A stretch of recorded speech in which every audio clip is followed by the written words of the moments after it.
What's up everyone, Kirby here, and today I'm going to be reviewing a movie that's actually one of those better Dr. Seuss movie adaptations.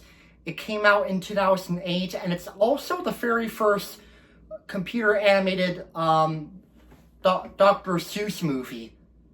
And that movie would be the 2008 computer animated movie, Horton Hears a Who.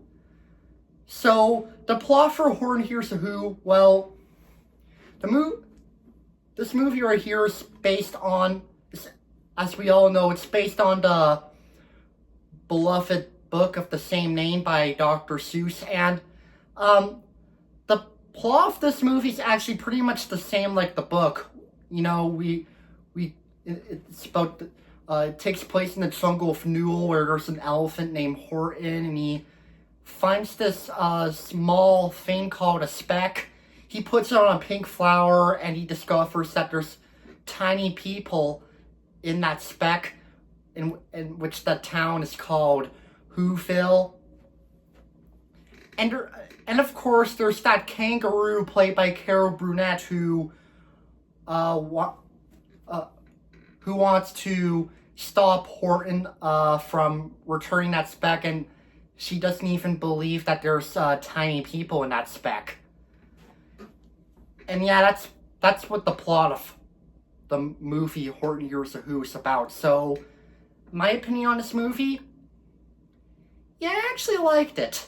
It was pretty good, and definitely a good start to Dr. Seuss animated adaptations. And of course, since this movie became pretty much a big hit at the box office, they got to make the Lorax. It was followed by the Lorax, the second animated Dr. Seuss adaptation, which is of course the Lorax. For me, I enjoyed Horton Hears a Who. It has good voice acting. Once again, one of those animated movies with a pretty all-star cast. Like, I thought Jim Carrey did a good job voicing Horton, and Steve Carell did a good job voicing the mayor of Whoville, who's known as Mayor Ned McDodd. He did pretty good.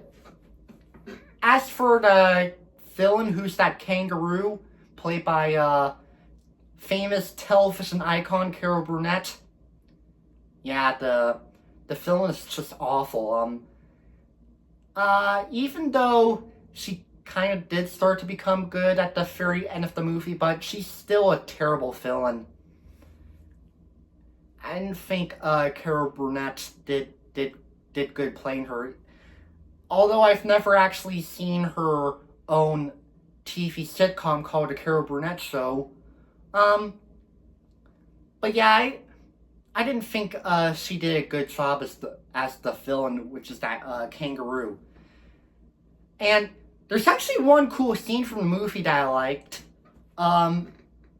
It's the scene where Horton fantasizes, like, kind of like anime style-ish of Horton becoming like a superhero elephant, with that speck in his hand, and his sidekick is that blue mouse named Morton. Oh yeah, and I forgot, Morton is Horton's friend in the movie. Morton is that blue mouse voiced by Seth Rogen. He's Horton's friend. But yeah, about the scene where Horton fantasizes himself in a anime style, like, where he's like a superhero. I thought that was a pretty cool scene. I mean, if you watch that scene, you all know what I mean. Oh yeah, and I like the ending too.